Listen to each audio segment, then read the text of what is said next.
Hi hello నమస్తే అండి. నేను మీ లక్ష్మీ చౌదరిని. వెల్కమ్ టు మిస్టీ మధురిమలు తెలుగు ఆడియో స్టోరీస్. ఇక్కడ ప్రచురితమవుతున్న ప్రతి కథ నా ఓన్ కంటెంట్. ఇక హృదయదాత్రి పార్ట్ 69తో మీ ముందుకు వచ్చేసాను. కథలోకి వెళ్లే ముందు వీడియోకి ఒక లైక్ చేయడం, హైప్ ఇవ్వడం మర్చిపోకండి యార్. అలాగే కామెంట్స్ కూడా ఇవ్వండి యార్. ఇక కథలోకి వెళ్దాం. ధీరస్ ఉదయాన్నే లేచి ఫ్రెష్ అయి భువి ఫోటో పట్టుకొని, ఇవాళ ఒక టెండర్ వేయడానికి వెళ్తున్నాను, నాకు ఆల్ ద బెస్ట్ చెప్పు అని ఫోటోతో మాట్లాడతాడు. ఓకే, నువ్వు చెప్పేశావని భూవి ఫోటోకి ముద్దు పెట్టబోతుండగా ధీరస్ అన్న తల్లి మాట వినిపించి ముద్దు విరమించుకొని ఆ ఫోటో కబోర్డ్లో పెడతాడు. కానీ ధీరస్ హడావుడిగా పెట్టడంతో అది జారి కింద పడిపోతుంది. అది ధీరస్ చూసుకోడు. మమత ఇంకోసారి పిలిచేసరికి ఎందుకు ఎన్నిసార్లు పిలుస్తున్నారు అని హడావుడిగా బయటకు వస్తాడు. ఏంటమ్మా అన్నిసార్లు కేక వేస్తున్నావు అని బయటికి వచ్చి అడుగుతాడు. ఇదిగో ఈ కవర్ ఇచ్చి దేవుడి ముందు పెట్టమని రాత్రి ఇచ్చావు కదా, ఉదయాన్నే గుడికి వెళ్ళి పూజ చేయించుకొని వచ్చాను అని ధీరస్ చేతికి ఆ కవర్ ఇస్తారు మమత. థ్యాంక్ యూ మా అని తల్లిని సైడ్ హక్ చేసుకొని, ఇది నా ఫస్ట్ టెండర్ అమ్మా అని చెబుతాడు ధీరజ్. టెన్షన్ పడకు, ఒక్కటి గుర్తుపెట్టుకో, అది మనకి రాసి పెట్టుంటే మన దగ్గరికి ఎలా అయినా చేరుకుంటుంది. రాసి పెట్టి లేకపోతే, అది మనది కాకపోతే అది ఎవరికి దక్కాలో వాళ్ళకే దక్కుతుంది. అది మనం యాక్సెప్ట్ చేయాలి. అంతేకాని వాళ్ళకి దక్కింది మనం బలవంతంగా దక్కించుకోవాలని చూడకూడదు. పరాయి సొత్తు కోసం ఎప్పుడూ ఆశపడకూడదు. అది బిజినెస్ అయినా జీవితమైనా అని చెబుతారు మమత. ధీరస్కి ఎందుకో ఆ మాటలు చాలా లోతుగా అనిపించాయి. తెలిసిన విషయమే అయినా తల్లి నోటి నుంచి మళ్ళీ వినిపిస్తుంటే ఎక్కడ తన తండ్రిలా తను కూడా దారి తప్పుతాను అని తల్లికి భయం వేస్తుందని అర్థమయ్యింది ధీరస్కి. మా పరుల సొత్తు కోసం నేను ఆశపడను, నువ్వు భయపడకు అని చెబుతాడు. నో, నువ్వేదో ఆశపడతావని చెప్పలేదు, నా పెంపకం మీద నాకు నమ్మకం ఉంది అని అంటుంది మమత. టిఫిన్ తినేసి తల్లి కాళ్ళకి దండం పెట్టి వంశీకి కాల్ చేస్తూ బాయ్ చెప్పి వెళ్ళిపోతాడు ధీరజ్. రూమ్లో కింద పడిన ఫోటో కబోర్డ్ ముందు అలాగే ఉంటుంది. వంశీని పిక్ చేసుకొని టైం ఇంకా 9 అవుతుండటంతో టెండర్ ఆఫీస్కి వెళ్ళడానికి టైం ఉండడంతో ఆఫీస్కి స్టార్ట్ అవుతాడు ధీరజ్. కారులో వెళ్తుండగా వంశీ కావాలనే, సరియు మంచి టాలెంటెడ్ కదా ధీరజ్ అని అడుగుతాడు. అవును, చాలా టాలెంటెడ్, తను తలుచుకుంటే మంచి కంపెనీలో బెటర్ పొజిషన్లో ఉంటుంది అని అంటాడు ధీరజ్. కేవలం ఆంటీ మాట కోసం తను ఇక్కడే ఉండిపోయిందంటే గ్రేట్ కదా. ఆంటీకి తనంటే బాగా ఇష్టం అనుకుంటా. అవునరా బాబు, రోజుకి ఒక 10 సార్లన్నా తన పేరు అమ్మ నోట్ల నుంచి వినిపిస్తుంది. ఏదైనా కంపెనీ ఇంకా ఉంది అంటే ఆ తండ్రి కూతుళ్ళ వల్లే, అందుకు మనం థ్యాంక్స్ చెప్పుకోవాలి అని అంటాడు ధీరజ్. థ్యాంక్స్ ఒక్కటే కాదు, తను నీకు పర్ఫెక్ట్ అనిపిస్తుంది ధీరజ్. ఆంటీకి కూడా సరియు మీద ఇంట్రెస్ట్ ఉన్నట్టుంది కోడలుగా చేసుకోవడానికి. అసలు కనిపించిన అమ్మాయి కోసం నువ్వు ఆలోచించడం నాకు అస్సలు నచ్చడం లేదు అని మనసులో అనుకుంటాడు వంశీ. ఇంతలో ఆఫీస్ రావడంతో, వంశీ టెండర్ ఆఫీస్కి ఇంకో గంటలో స్టార్ట్ అవ్వాలి, రెడీగా ఉండు, ఈలోపు ఏం వర్క్ పెట్టుకోకు అని అంటాడు ధీరజ్. నేను రాను, నువ్వు సరియని తీసుకుని వెళ్తే మంచిది, తనకి తెలుసు ఇక్కడ విషయాలన్నీ, తెలియని మనం వెళ్ళి ఏం చేస్తాం అంటాడు వంశీ. తను వస్తుందిలే, నువ్వు కూడా రా, ఒక టెండర్ వేయడానికి ఇంతమంది ఎందుకు, అయినా శుభమా అని ఒక మంచి పనికి వెళుతూ ముగ్గురు వెళ్ళకూడదులే అంటాడు వంశీ. ఇదెప్పటి నుంచిరా ఇలాంటి సెంటిమెంట్లు అడుగుతాడు ధీరజ్. అవసరం అయినప్పుడులే అంటాడు.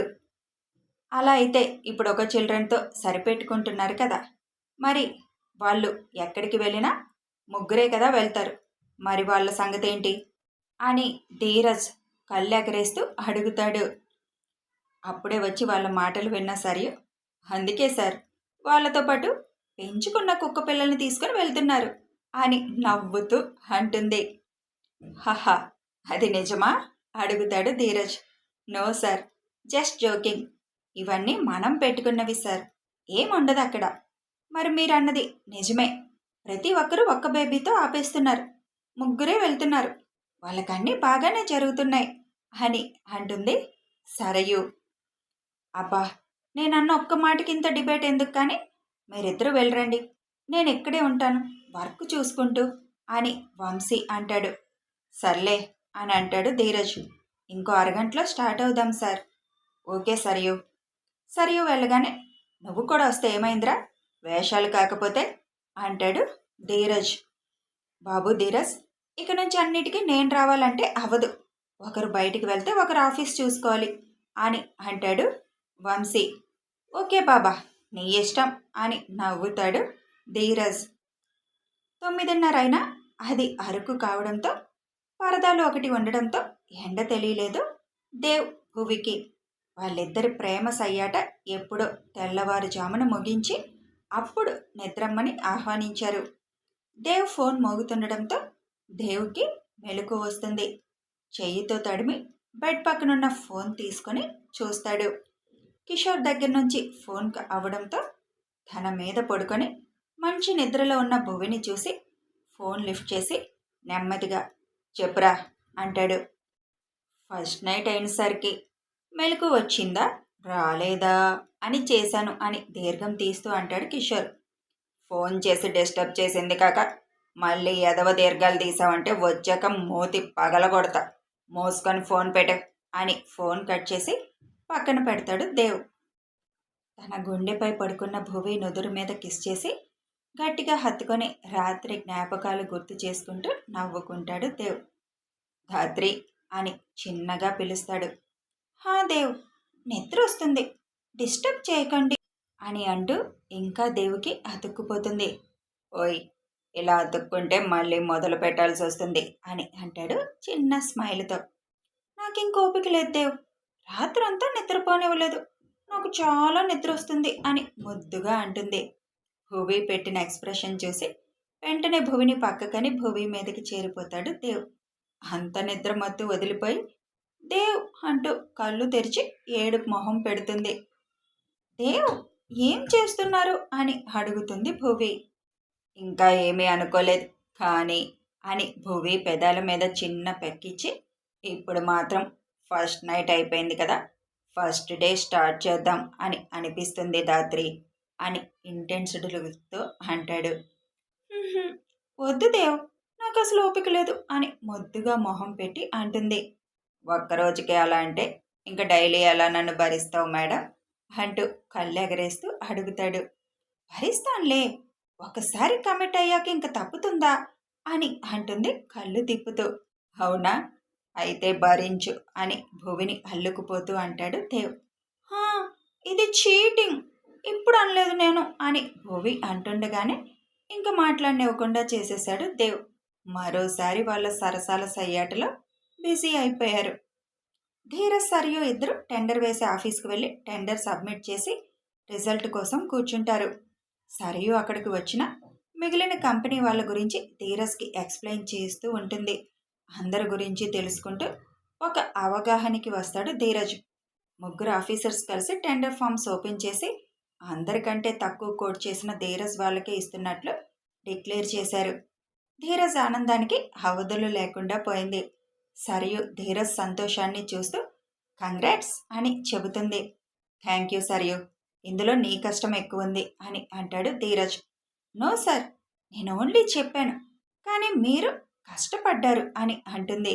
ధీరజ్ వాళ్ళ అమ్మకి ముందు ఫోన్ చేసి విషయం చెబుతాడు.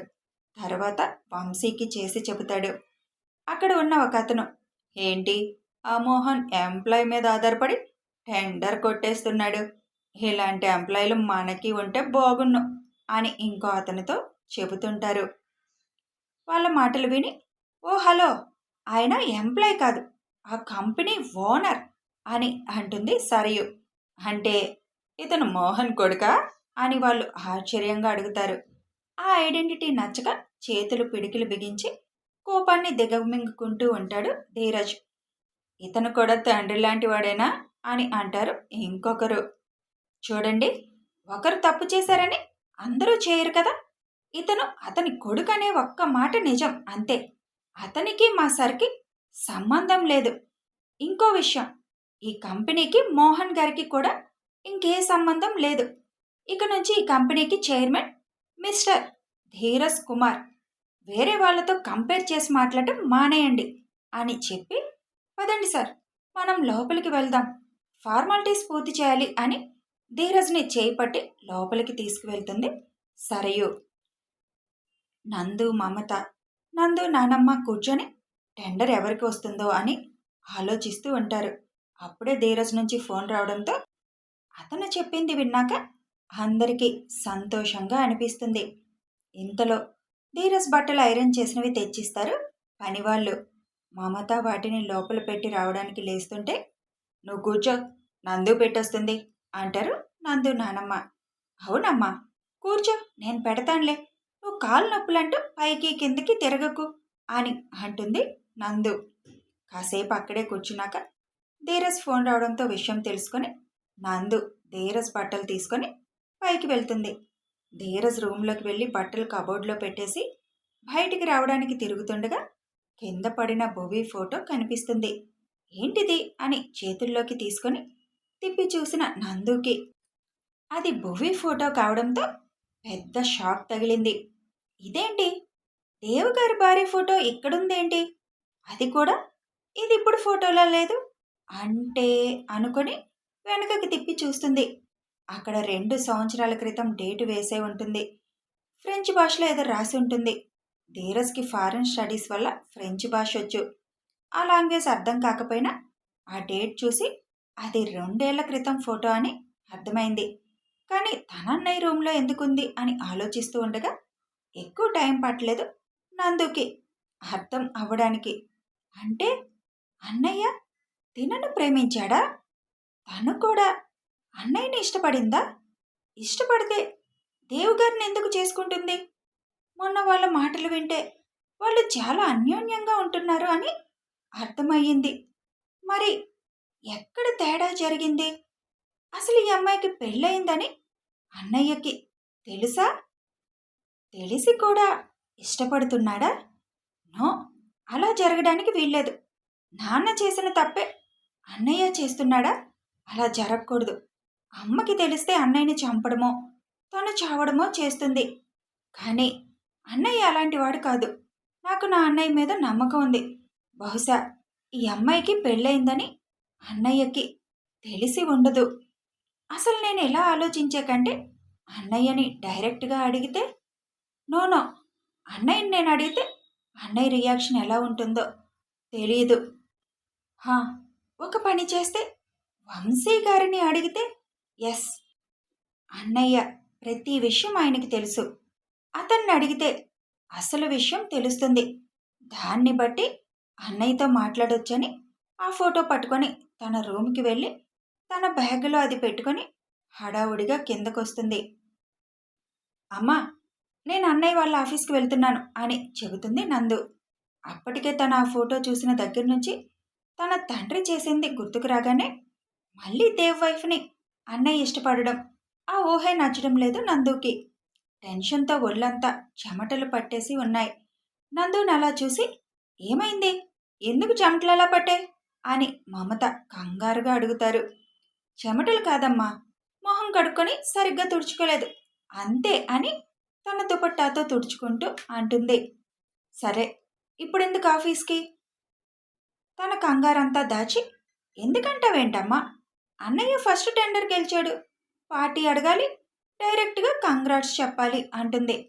సరే అయితే వెళ్ళు అని అంటారు మమత.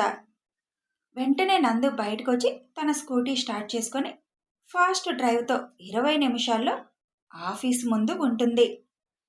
స్కూటీ పార్క్ కూడా చేయకుండా అలా పడేసి లిఫ్ట్లోకి వెళ్తుంది నందు. ఏం వినాలి అన్న టెన్షన్తో లిఫ్ట్ ఓపెన్ అవ్వగానే డైరెక్ట్ వంశీ క్యాబిన్ ఎక్కడో కనుక్కొని 4 అడుగుల్లో అక్కడికి చేరుకొని డోర్ తీసి లోపలికి వెళ్తుంది. డోర్ సౌండ్కి తలెత్తిన వంశీ అక్కడ నందుని చూసి ఆశ్చర్యంగా లేచి నిలబడతాడు. నందు వంశీ ముందుకు వెళ్ళి బ్యాగ్లో ఉన్న ఫోటో తీసి, ఇది అన్నయ్య దగ్గర ఎందుకుంది అని అడుగుతుంది. వంశీ అది చూసి షాక్గా నందు వైపు చూస్తాడు. కథ కొనసాగుతుంది. మరిప్పుడు వంశీ ధీరజ్ ప్రేమ విషయం నందుకి చెబుతాడా? అది తెలిసి నందు రియాక్షన్ ఎలా ఉంటుంది తెలియాలి అంటే కథని ఫాలో అయిపోండి. వీడియో నచ్చితే ఒక లైక్ చేయండి, షేర్ చేయండి. కామెంట్స్ రూపంలో మీ అభిప్రాయం తెలియజేయండి. కామెంట్స్ మరీ అస్సలు ఇవ్వడం లేదు యార్. సబ్స్క్రైబ్ చేసుకొని ఛానల్ సపోర్ట్ చేయండి. Thanks for watching.